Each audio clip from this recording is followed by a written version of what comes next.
Salam damai sejahtera di dalam nama Tuhan Yesus Kristus.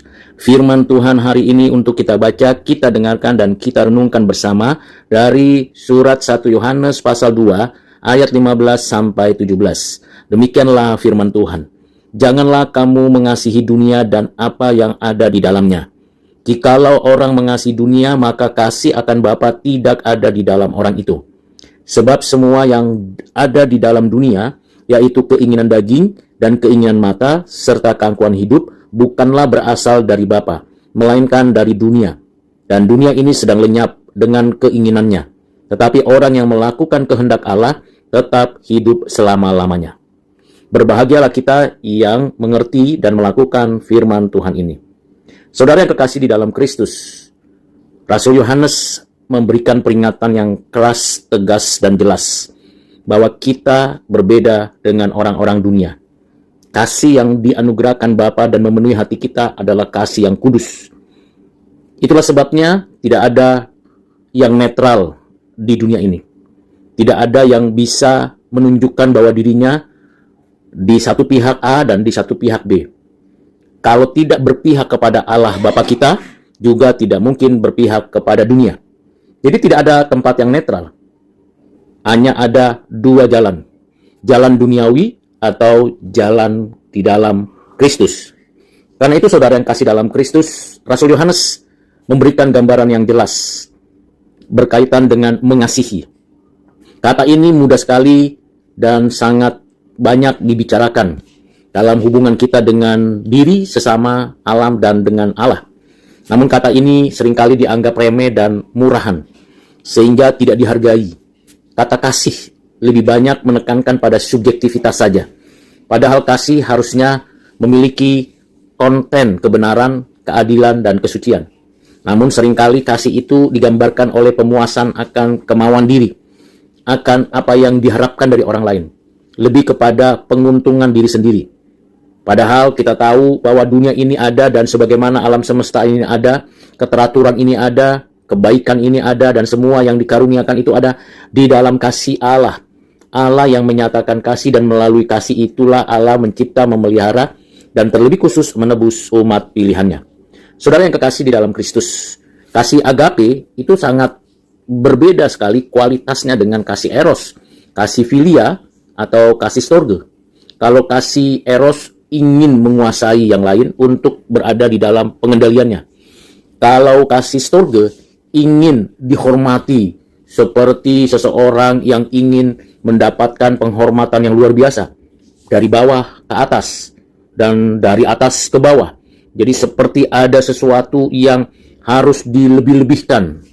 Sementara kasih filia itu pertemanan, persahabatan, persaudaraan. Namun hal ini yang berbeda dengan kasih agape.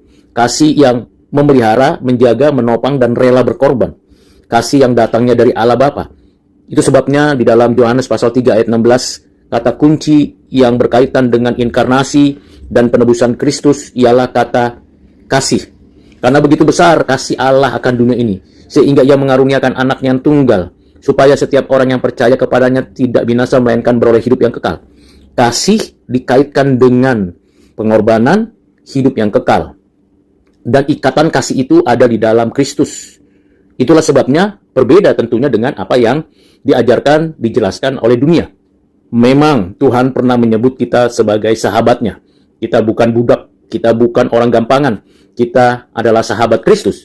Kristus yang mengatakan itu kepada kita. Dia ingin menyatakan kasih agape melalui penamaan kita sebagai sahabat. Namun sesungguhnya di dalam kasih agape itulah kita mendapatkan pengenalan akan Allah yang baik, yang benar, yang suci, yang utuh.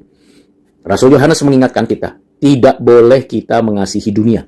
Mengapa? Dunia hanya menawarkan kerakusan, antroposentris, penguasaan orang lain, penindasan. Walaupun istilah yang dipakai tetap namanya kasih, tetapi kasih yang digunakan itu adalah keegoisan dan kejahatan. Di dalam ajaran ini jelas, Yohanes sebagai rasul yang disebut sebagai rasul kasih memberikan kepada kita satu gambaran yang lengkap. Jikalau orang mengasihi dunia, maka kasih akan Bapa tidak ada di dalam orang itu. Jadi di sini hitam putihnya jelas. Kalau kita mengasihi dunia, kita ingin menguasai dunia, ingin memiliki dunia, ingin mendudukkan diri sebagai orang yang berotoritas atas dunia, ingin menikmati dunia, maka secara tidak langsung sedang bermusuhan dengan Allah.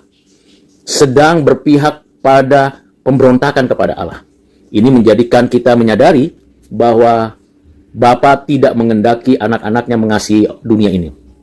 Mengapa demikian? Karena di dalam kasih kepada dunia ada 3 indikator yang justru menunjukkan bahwa orang itu belum mengenal Allah Bapa, belum mengalami pembenaran, dan belum di dalam proses pengudusan. Ini orang-orang dunia, orang-orang yang tidak cinta Tuhan. Apa indikatornya? Pertama, keinginan daging. Keinginan daging. Jadi indrawi kita, anggota tubuh kita, seluruh keadaan kita itu punya keinginan dipuaskan. Dipuaskan sampai kepada satu titik di mana kita merasa bahwa kalau tidak dipuaskan kita bisa marah, bisa kesal, bisa macam-macam terjadi. Keinginan daging. Apa saja yang dilihat mata, didengar telinga, dirasa lidah, semuanya ingin diambil, ingin dirampas, ingin dikuasai. Inilah kasih eros yang menguasai keinginan. Memang musuh terbesar kita adalah diri kita sendiri. Itu sebabnya kita tidak boleh melakukan tindakan yang seperti orang dunia. Indikator kedua adalah keinginan mata. Nah, ini berkaitan dengan mata. Mata adalah jendela hati dan hati itu memancarkannya dari mata. Apa yang kita lihat itu tidak menjadi masalah.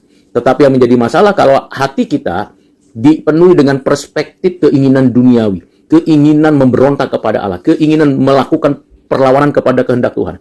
Dari keinginan itu, ketika mata menjadi alasan kita memilih dan menilai, lalu kemudian kita merespon itu dengan keinginan yang di dalam hati, maka timbullah suatu kondisi batin, kondisi tubuh yang ingin menguasai, ingin menaklukkan. Keinginan mata, kalau lihat tetangga, lihat teman, lihat pimpinan, lihat bawahan, lihat kolega, dan semua yang dilihat dengan mata ini diinginkan untuk dimiliki, dikuasai.